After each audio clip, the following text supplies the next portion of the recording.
Hello everyone, welcome to my channel. My name is Sarah and I like to talk about books, and today we are finally getting into book 2 of the Neapolitan Quartet, the sequel to My Brilliant Friend, that is The Story of a New Name. If you have not yet seen my first video talking about My Brilliant Friend, I'm not entirely sure why the algorithm sent you here first. Love that you're here, but you might want to go back and watch that video first so that we're all on the same page, getting the same context before going into The Story of a New Name. There is so much that happened here that continues into here, and there's so much more that happens here. So you're gonna want the background so that you can understand what's going on.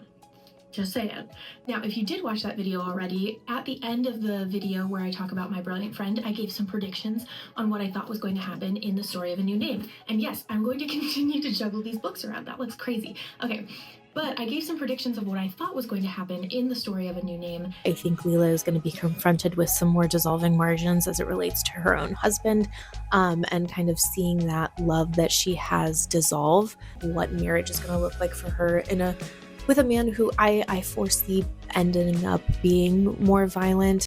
Stefano made sure that my predictions for him were immediately verified, that absolute trash can of a human being. But before I get ahead of myself, let me give you the details. So the synopsis of this one, again, doesn't give like a ton of context of like what you're actually going to find in the story, but I'll read it for you guys anyways. The synopsis for this one says, in The Story of a New Name, Leela has recently married and made her entree into the family business. Elena, meanwhile, continues her studies and her exploration of the world beyond the neighborhood that she so often finds stifling. Love, jealousy, family, freedom, commitment, and above all, friendship. These are signs under which both women live out this phase of their stories. Marriage appears to have imprisoned Leela, and the pressure to excel is at times too much for Elena. Yet the two young women share a complex and evolving bond that is central to their emotional lives and is a source of strength in the face of life's challenges. In these novels, Elena Ferrante gives readers a poignant and universal story about friendship and belonging. Similar to My Brilliant Friend, the synopsis doesn't tell you a ton about like what's actually going to be in here, just some like broad themes. So I'm going to give you the details. There's going to be spoilers. Here's your warning. There's spoilers here, but I kind of have to give you the spoilers in order to get to like the annotations that I did within the story and the themes and the ways that I annotated and things that stuck out to me. Like I kind of have to tell you what happened in order to get to like the thing that I really want to talk to you about, which is the annotations. So let's give you the details. Now just know I did try and be as like concise and direct with this summary as I possibly could be, but there is so much woven into this story and it's so intricate and deliberate that even trying to pare down the smallest details feels like a disservice to the impact that they had on the overall story, because it really feels like every line was like important and intentional. So just know that you should read this so that you can get like the full broad story, but I'm going to give you like the big details so that we can then break it down into the themes that I interrogated further in my annotations. But just know there's so much more here that's like woven in between. So the story with a new name starts out by Elena explaining that Leela at some point in time gives her all of her journals because she fears that her husband is going to find them and kill her. Elena promises that she's like not gonna read these journals, but in reality, she pores over them again, and again, and again, to the point where it's so distracting to her studies that she has them, that she ends up tossing them off a bridge. So she doesn't still have them, but she like memorized them. This is important context because there are several moments within the story that Leela and Elena are separated, not just like in physical distance, but also just like emotional distance. Like there's times where they're just not communicating the way that they normally would be, and this story is told from Elena's perspective as someone in their 60s looking back on her life, and having the journals from Leela gives context into what she's thinking in this story, which is important, but also in the times that Elena wasn't around, it fills in those gaps. So My Brilliant Friend ended with Leela's marriage to Stefano Carracci, a day that marked the beginning of their marriage, but the end of their relationship, as at the reception, the one thing that Leela asked of their wedding, of their reception, was that Michele Solera was not there. He was her enemy. And not only did Michele Solera show up, but he showed up wearing the shoes that Leela had created as a child, a pair of shoes that Stefano owned and he had given to Michele Solera. This was a huge betrayal. Right at the beginning on page 18, Elena even says, I couldn't believe that Stefano, so kind, so in love, had given Marcello Solera the vestige of the child, Lila, the evidence of her work on the shoes she had designed. Lila was visibly upset at the reception, but she didn't cause like a huge scene, much to Elena's disappointment. But Elena knew Lila better than anyone. She specifically said, no one except me seemed to realize that the marriage that had just been celebrated and that would probably last until the death of the spouses, among the births of many children and many more grandchildren, joys and sorrows, silver and gold wedding anniversaries, that for Lila, no matter what her husband did in his attempt to be forgiven, that marriage was already over. She knew something. Even without causing like a huge scene, Lila's anger at her reception did end up with her like snubbing the Soleras at her wedding. She kind of just like didn't acknowledge them, and at this point it's pretty clear that the Soleras are in business with Stefano. This leads Stefano to like vaguely threaten as they're leaving the reception that he will be straightening out his twisted wife. Now Elena had gone to this wedding with her on and off again boyfriend Antonio, but she essentially immediately ditches him when she finds out that Nino's there. Nino Sarrator is who she has always had a huge crush on. Nino and his family left the neighborhood after his dad, who is a huge creep, preyed on a recent widow and essentially drove her like over the edge into madness. That widow happened to be Antonio's mother. Nino's father also happened to be the very same man who preyed on her as a very young girl. She's still a very young girl, but he preyed on her the few summers before that she worked over the summer at the beach. Nino's father is a huge creep, but Elena had always loved his son. For Elena, Antonio was always like her link to the neighborhood, where Nino was something more, something she felt that if she was patient enough and if she worked hard enough, she could earn. After Lila's wedding though, she was feeling really discouraged. She felt like Lila was leaving her behind, so she really threw herself at Antonio and subsequently falls behind in her studies. When Lila came back from her honeymoon, she was very ashamed. She almost tried to like hide herself from Elena specifically, and she had been visibly beaten. It turns out that even though she had kept her composure for the most part at her reception, she had yelled and screamed at Stefano the entire drive to their honeymoon.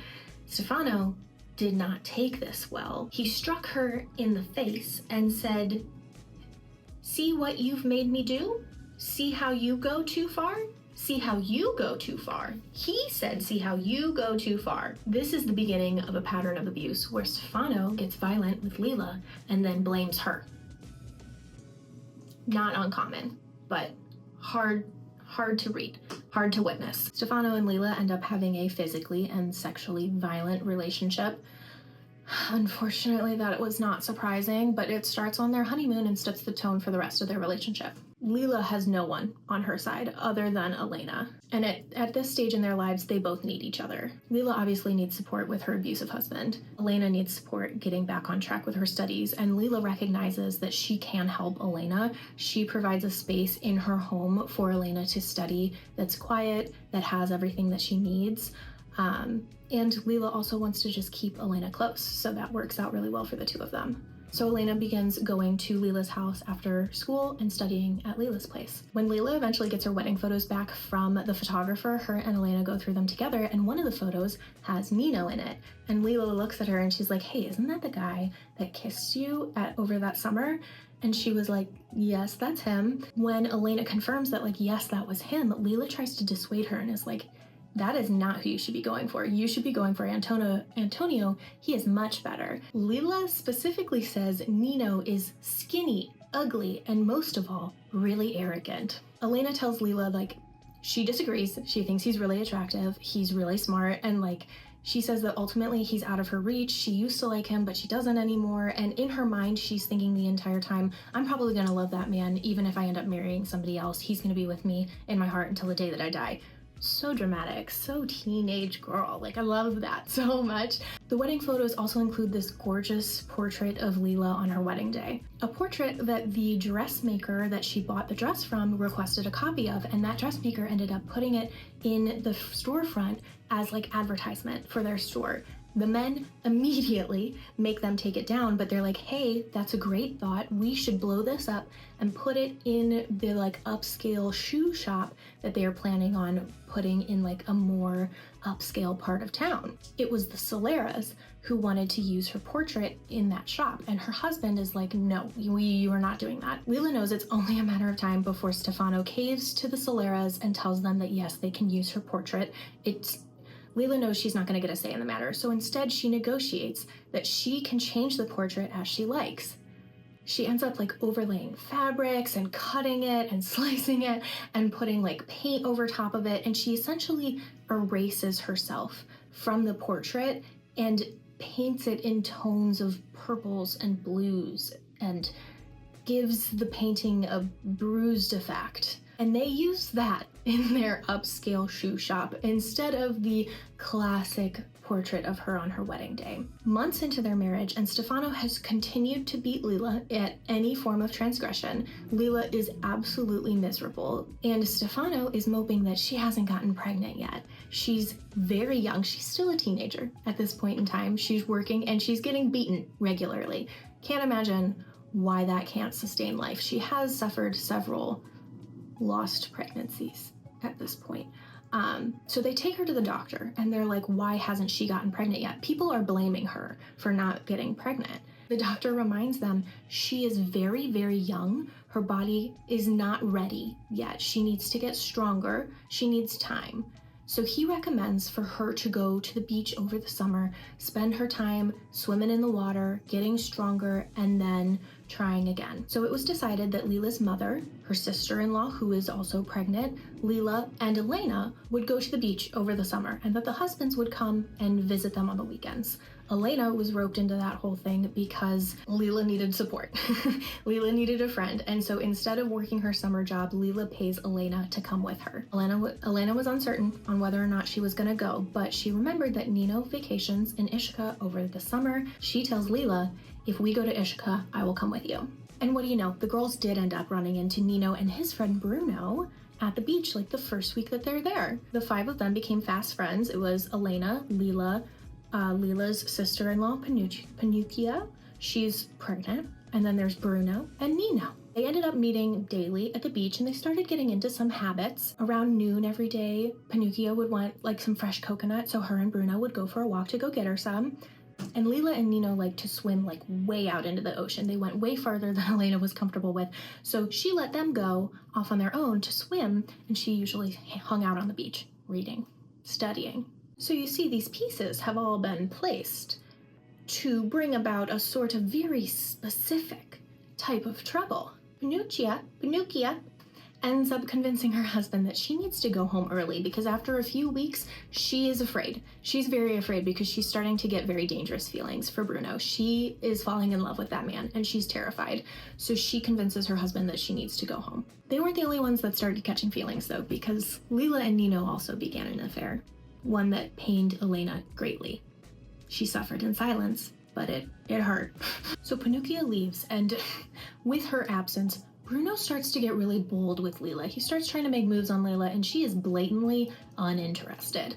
And Elena ends up just kind of avoiding the entire friend group altogether because Lila and Nino just ditch them all the time, and then she's left with Bruno, who's being real creepy with her. She keeps telling him no, he keeps trying to touch her. So at one point, Elena decides she's going to go back and visit the home that she worked at a few summers back. She has a friend Nellie there. She wants to see her and say hello. But it turns out Nino's father, Donato, is there. One night, Elena couldn't sleep, so she went down to the beach. Donato followed her. Now, Elena's in a very, emotionally vulnerable position because she's feeling really rejected by Nino. She's also feeling left behind by Lila. She feels like she needs to find something for herself. That being said, she's also physically in a vulnerable position because one, she's still a child and she's alone on a beach and Donato has followed her there. The man who's known to prey on vulnerable women and has also already tried something with Elena when she was even younger of a child. She's still a child, want to reiterate. She is still a minor. But he's already tried it, okay? We're not surprised when he tries again. She does see through Donato for everything that he's trying to say, how beautiful she is and how he's trying to make her feel comfortable. She sees through this, but she decides not to fight it. It is very difficult to read, to say the least. From that point, Elena does start to like compartmentalize and separate that experience with Donato and the effect that it had on her. She ultimately ends up keeping this experience to herself. Now, back to Leela and Nino. They are not subtle in any way, shape, or form. They are spotted holding hands by someone from the neighborhood, and Stefano immediately comes to collect her after he realizes that she's getting a little too familiar with Nino. It is violent. It is very violent. But he doesn't believe her. He doesn't believe that she had an affair that they continue even when she goes back home. On their return, Elena ends up kind of distancing herself from both of them. She decides to focus on her studies instead. Again, she's kind of compartmentalizing and separating based on the events that happened to her with Donato, but also their affair in general pains her, and she's understanding how like messy the situation is, how dangerous it is, and she doesn't want the distraction. She's trying to get her studies done. She takes her final exams and she decides that she's going to pursue a university education. She's talking to this one professor and they're saying that like she can get a full ride scholarship. So she pursues that. Before she leaves for this university, she goes and visits Leela. When she visits, she finds that Leela's still with Nino because he's literally there, and that Leela is 2 months pregnant with Nino's child. Leela is determined at this point to end her marriage with Stefano. She is going to tell Stefano that she's leaving him. Elena tries to dissuade her for her own safety. She's like, he's gonna kill you. You can't do this. Leela does it anyways. She makes him dinner one night. She tells him, hey, I don't want to be here with you anymore. I want to leave you. And again, Stefano doesn't believe her. Instead, he eats his dinner, he goes to bed, and Leela leaves with Nino. She goes to be with Nino. They are together for 23 days. Leela and Nino are together for 23 days before they get on each other's nerves. They get in a fight and Nino leaves. Nino walks around for a couple hours and decides, okay, no, I love Leela. I'm gonna go back home. But before he can do so, he is attacked in the streets, and his attacker says, leave her, don't see her, and don't touch her again. Repeat that for me. And he does, and then he faints, passes out. He never goes back to her. Not in this book, at least. I don't know of a moment where he's ever going back. I guess we'll find out together. But he never comes back for Leela or his child. Now, it doesn't stay a secret. Antonio is the one who beat Nino. He had been hired by the Soleras to find her, and he did. He didn't tell anyone about Nino's involvement with Leela, but he did tell his friend Enzo. He's like, hey, I found her. You need to bring her back. He said, I can't bring her back because I've already lied about Nino being there. I need you to bring her back for me. So Enzo goes to her, and he sees that she is not doing well. Enzo essentially tells her, if you ever need to leave again, you can come to me and I'll make sure that you're safe and cared for, but like for now, you need to go back to Stefano. And she does. But when she returns to Stefano, she immediately is like, I'm pregnant and it's not your baby. He, again, does not believe her that it's not his baby, is immediately so ecstatic. He's so overjoyed that she's having his baby. Okay. So during her pregnancy, Leela does start to embrace motherhood. She ends up having a son. She becomes 100% dedicated to making sure that her son gets an excellent education. Her nephew is around the same age, so she'll watch them together and try and teach them together in the hopes that it would distance them from the violence that they experience in their childhood being in the neighborhood. At this time, Stefano's becoming increasingly erratic, unstable, very, very violent. Like, he'd always been violent, but he's like really ramping it up a bit because he literally almost tried to throw his nephew, his like 1-year-old nephew, down the stairs. Okay. Because surprise, surprise, he's getting a little stressed because he has a mistress. At this point, Leela is just trying to stay married long enough that her son gets an education. She understands Stefano has resources that can get him a good education. That's all she wants at this point. However, Stefano was just uncontrollable, and then his mistress got pregnant. Leela knew she needed to leave and that at some point it was not going to be her choice anymore. She ended up giving Elena her journals because at this point, this is when she was worried that Stefano would find her journals and kill her. And when she gave Elena the journals, she also had her give a message to Enzo. She told Enzo, look, I tried. but I can't do it anymore.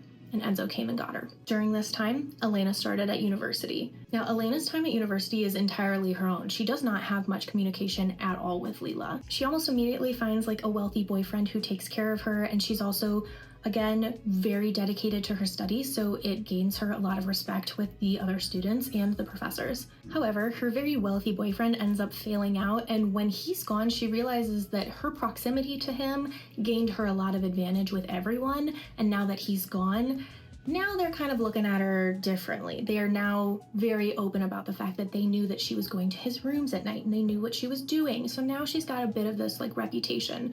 Elena just keeps focusing on her studies. She's like, you know what, I'm gonna just tune this out. I'm gonna keep focusing on my studies. Through that, she does end up being connected with another very, very wealthy, well-connected man named Petro. Through observing how the professors treated Petro, she was able to understand that no matter how hard she worked, there were certain paths in life that were never going to be available to her because they were already reserved for people who had the connections already.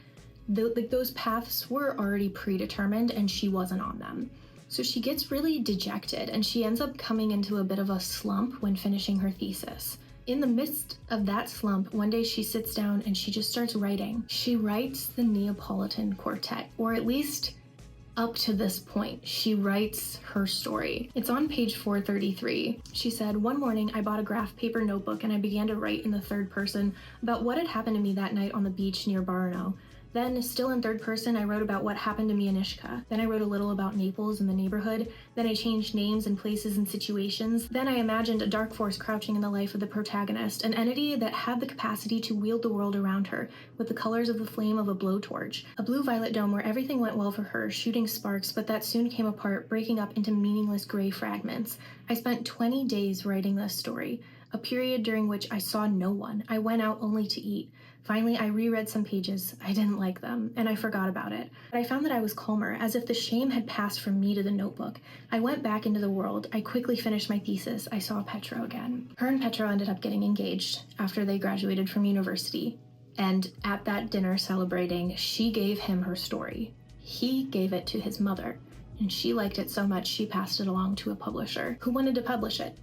Elena was going to be an author. So Enzo helped Lila leave, and they are living together platonically. He did tell her, like, hey, if you change your mind, I'm the first in line. Take a chance on me. And she's just like, I don't think I could feel that way about anyone ever again.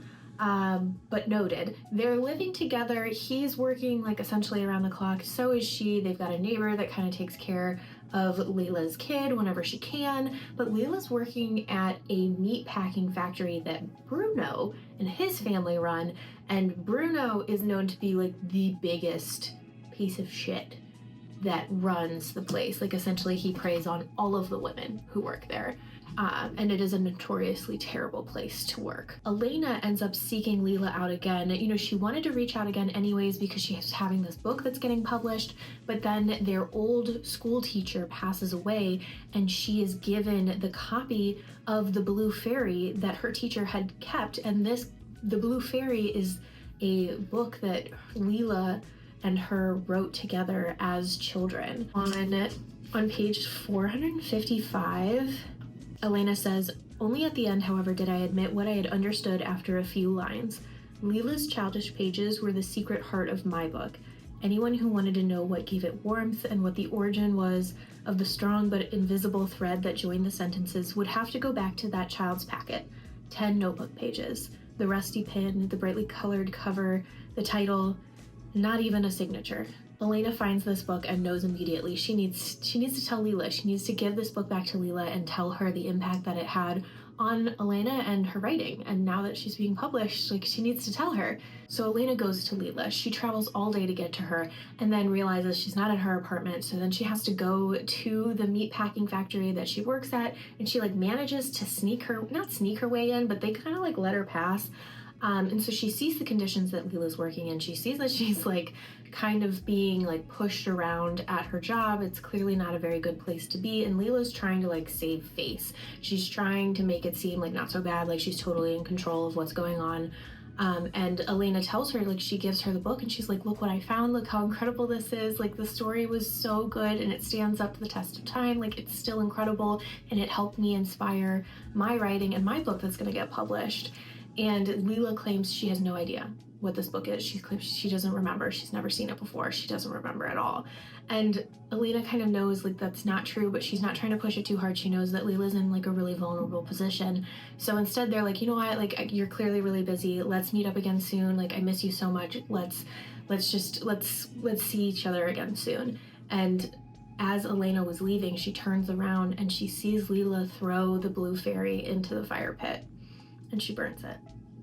It's really upsetting. Yeah, so it's interesting that like book one ends with essentially not the destruction of the shoes that Leela created as a child, but the tainting of the shoes that she created as a child. And then at the end of this next book, she's burned the book she wrote as a child. It's really sad. But at the very end of the story, the book actually ends with Elena going to a bookstore. She's going to an event that they are using to market her as an author for the first time, her first event as an author. And she goes up and she does a speech and she tells people about the book. She does a reading, and somebody's kind of like giving her a hard time at the end of it. And somebody rebuttals them and kind of stands up for her a little bit. And that person who is standing up for her and talking about her writing favorably and wonderfully is Nino. What are you doing back here, Nino? So Leela's working at a meatpacking factory and Nino's going to author events. We love that, right? So yeah, that is the story of a new name. Now, every single annotation category that I had for My Brilliant Friend ended up carrying through to the story of a new name. Some of them I changed a little bit, and then I did end up adding 2 others. So of the categories that stayed the same, the first was Terrible Dazzling Girl. These are standout moments related specifically to Leela, and that's a direct carry forward from My Brilliant Friend. In My Brilliant Friend, Elena describes Leela as a terrible, dazzling girl, and that just stuck in my mind. It was perfect. It was a perfect summary of Leela. So now those are all of her standout events. The ones that I tabbed as Terrible, Dazzling Girl include page 122. So for this annotation on page 122, it's relating to the portrait that the Soleras wanted to put in this upscale shoe shop. And Leela knew that she wasn't going to be in control on whether or not the painting was going to be there. Like the portrait was going to be there, so she wanted to adjust it. She wanted to change it, and she wanted to erase herself from it. It says specifically, but there was something else. I was soon reminded of the word Michelle had used, erase. Likely, yes, very likely the black stripes did not set the shoes apart and make them look more visible. Young Solera wasn't stupid. He knew how to look. But at times, and with growing intensity, I felt that it wasn't the true goal of our pasting and painting. Leela was happy, and she was drawing me deeper and deeper into her fierce happiness because she had suddenly found, perhaps without even realizing it, an opportunity that allowed her to portray the fury she directed against herself. The insurgence, perhaps for the first time in her life, of the need, and here the verb used by Michelle was appropriate, to erase herself.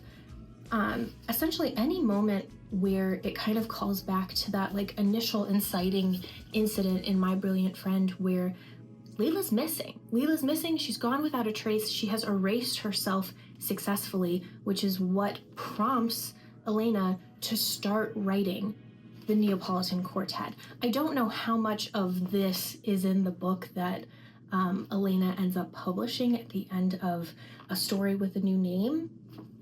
That'll be interesting, I think, to find out as we kind of go along. But the presence of wanting to, or I guess the lack of presence, wanting to erase herself is something that is consistent with Leela starting at a young age. So I definitely was tabbing things like that under Terrible Dazzling Girl. And then on page 277, related, but in speaking about Leela's affair with Nino, 277, Elena says, suddenly I remembered what she had done to the wedding dress photograph, and I felt sick to my stomach. Now I thought she was behaving in the same way, and not with a photograph, but with the very person of Signora Carracci, her married name. And in this case, too, she pulls me in to help her. Nino is a tool. Yes, like the scissors, the paste, the paint, he is being used to disfigure her.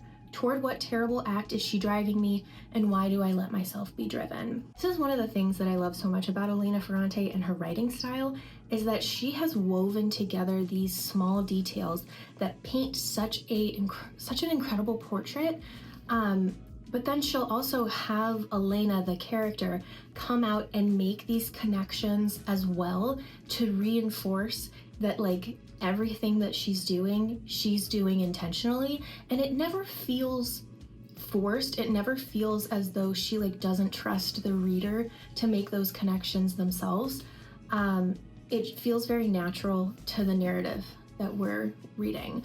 I really appreciate that. The next annotation category was one of my favorites. I think it's like the most interesting, and that is dissolving margins. Again, this is another direct carry forward from My Brilliant Friend. These are moments where Leela, Elena, really any character, there's several characters with these moments, but anytime their worldview is challenged and then reshaped, I'm referring to it as dissolving margins because Leela refers to it initially as a dissolving margin in My Brilliant Friend, and the descriptions that go along with these dissolving margins are always so specific. The imagery is very strong with the way that the margins are dissipating. I had predicted a few of these dissolving margin moments at the end of my last video for My Brilliant Friend. It seemed like it was a logical conclusion that Leela had already had dissolving margins happen with her brother. She loved her brother dearly.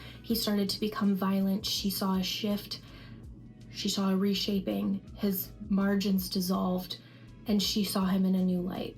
I knew this was going to happen with Stefano, and on page 37, she describes it so vividly. She says, "He revealed white jaws, a red tongue in the dark hole of his mouth. Something in him and around him had broken. At that table, amid the coming and going of the waiters, anything that had brought her here to the Amalfi seemed without any logical coherence and yet unbearably real.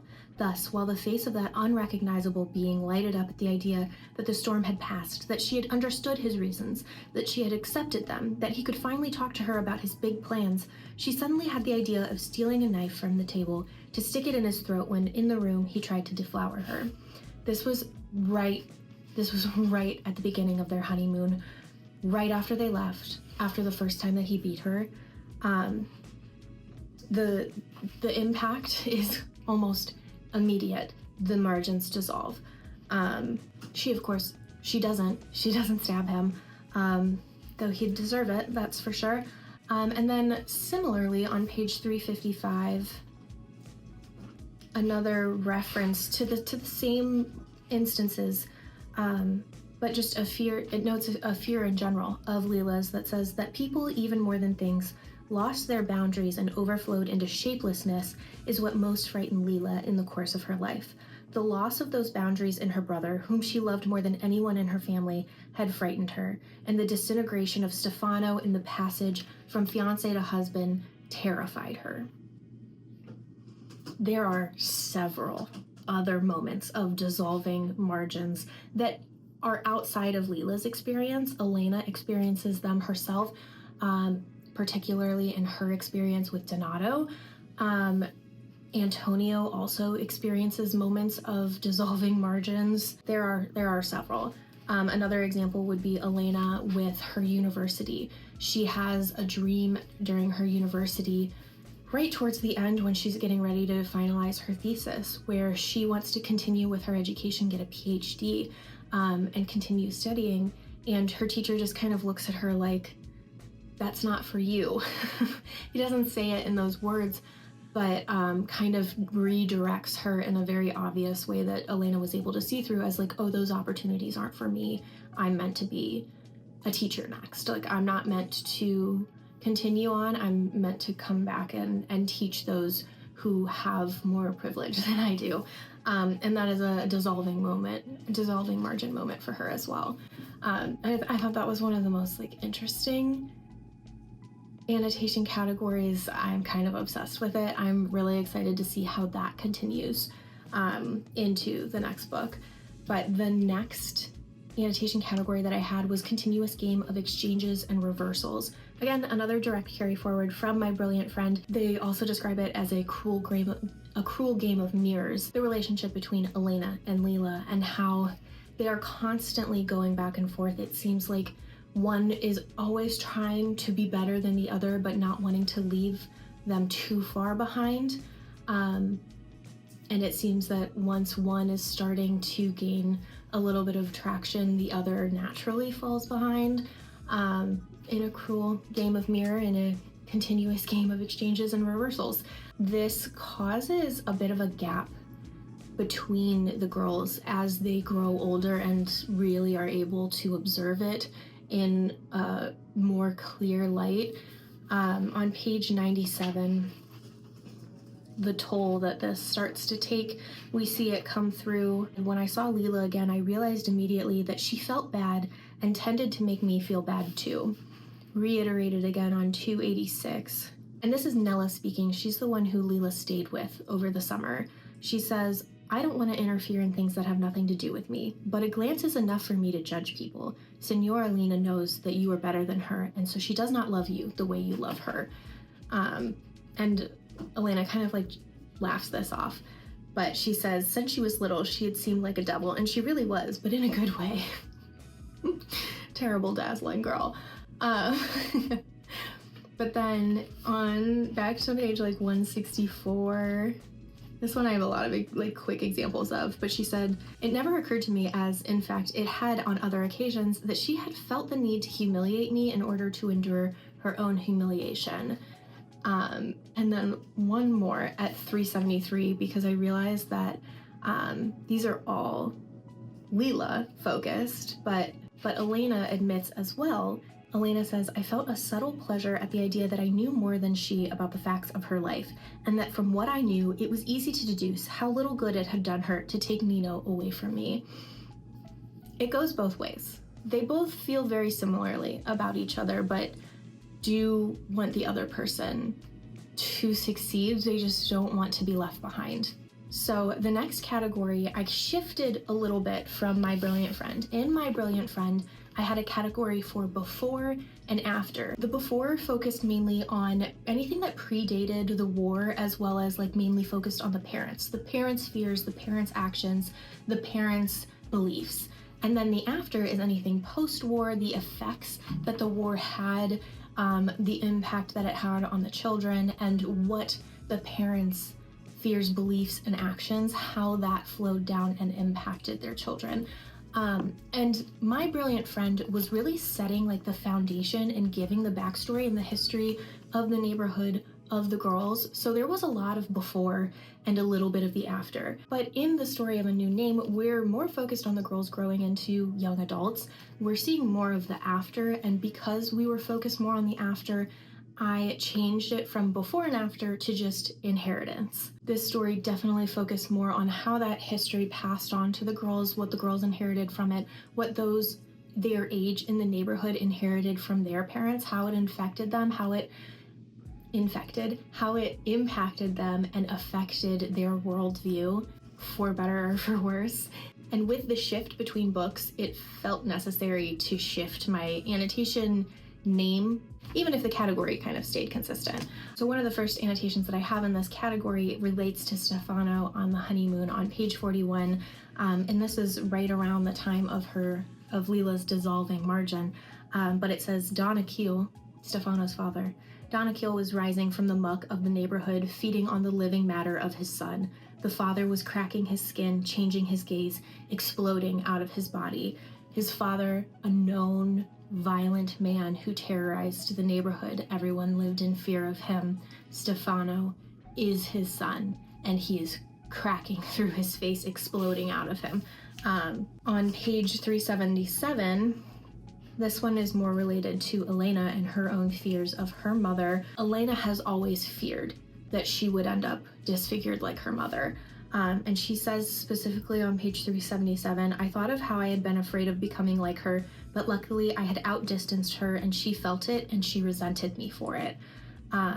Elena focuses a lot on her mother's physical disability. It is something that is almost constantly on her mind, especially as she's studying. It is one of her main motivations for getting an education, is not becoming like her mother. And through achieving everything that she had with her education, she was able to put a distance between her future and the path that her mother went down.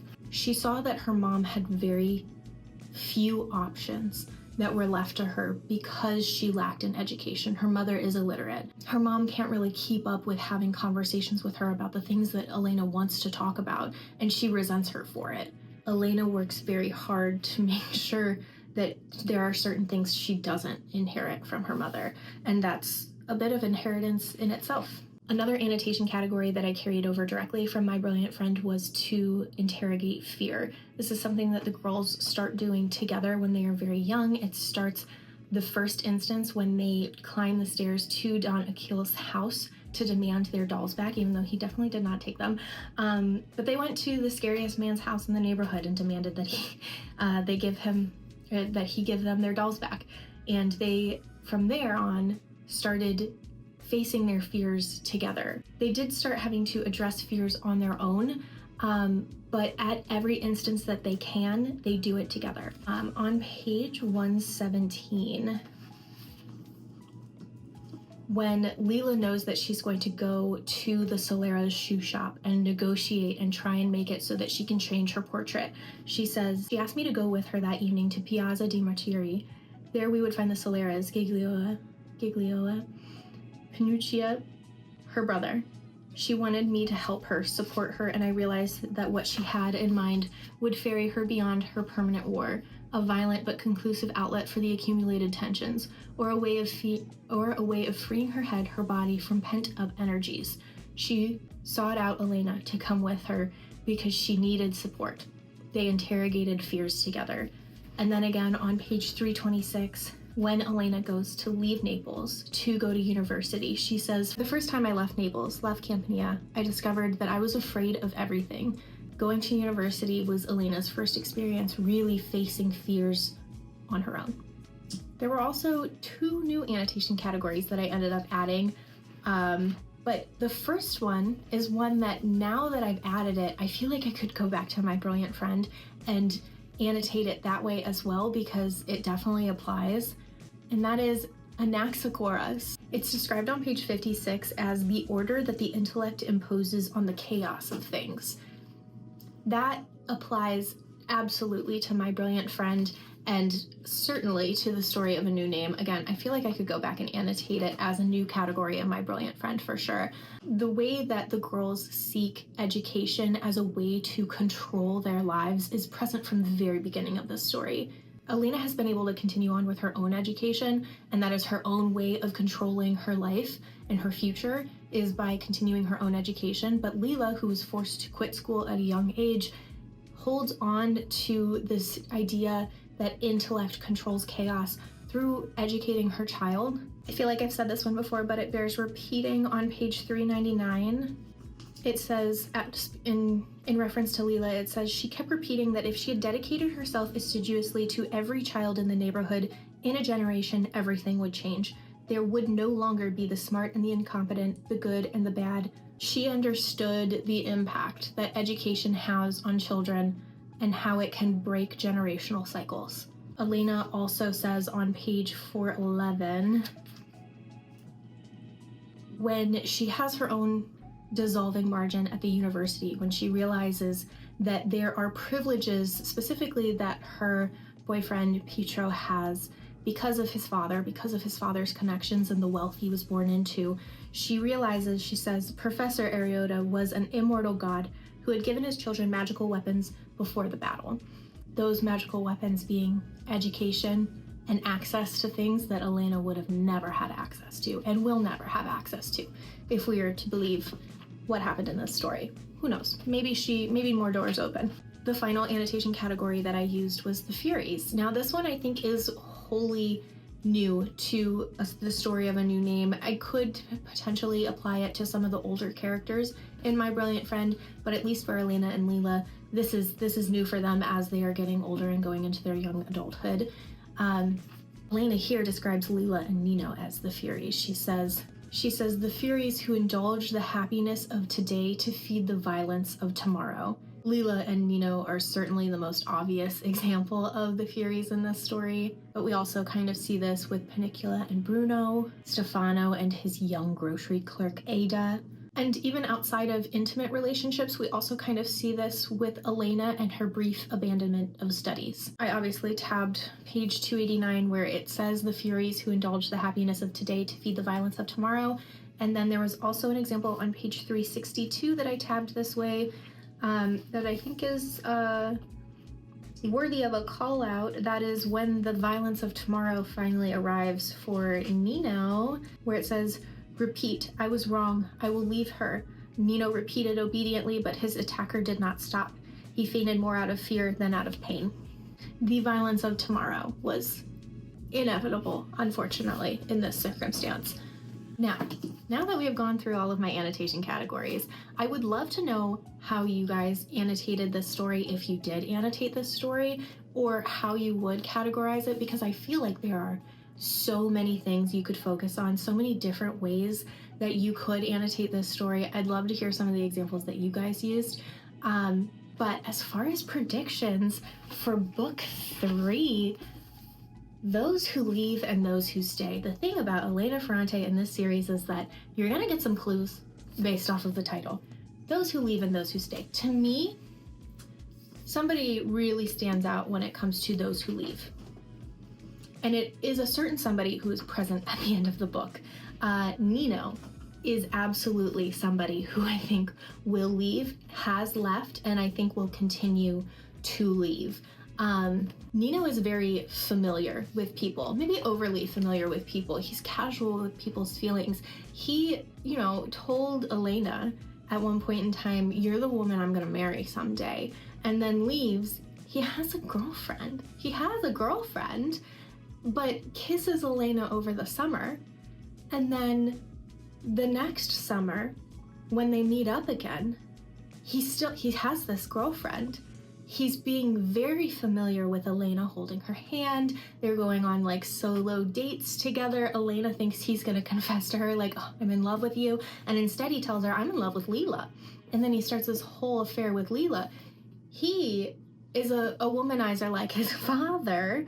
I think there's a lot more similarities there than anyone would like to admit at this point in the game. Maybe he could surprise me and be the only man in this story who's not abusive. I am not going to hold my breath for that. Other things that I think we will see in those who leave and those who stay. I think in this book specifically, we will really see how Leela and Elena's education impacts the next generation. I think we'll see that specifically in Leela and how her son grows up. Her son has already experienced a lot of violence firsthand, but also in witnessing his mom be beaten.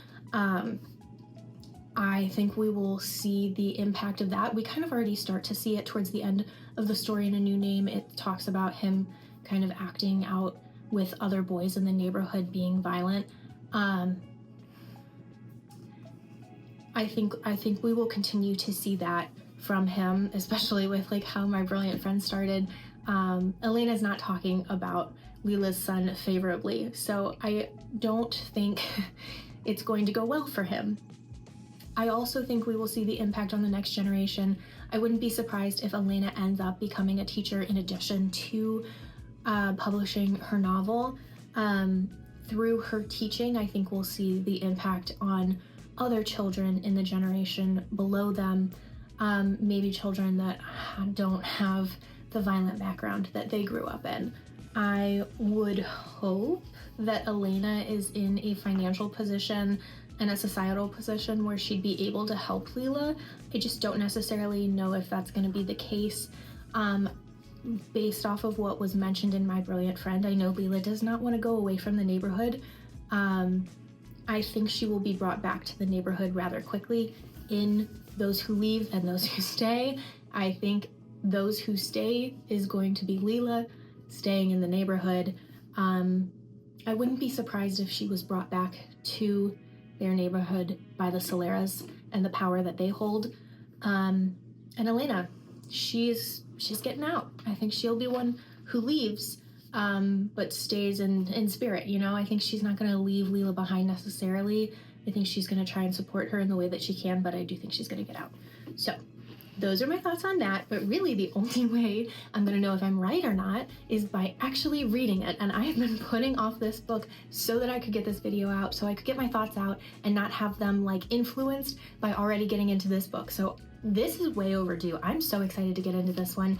I will be getting into it as soon as possible, and then I'll put another video out for you guys.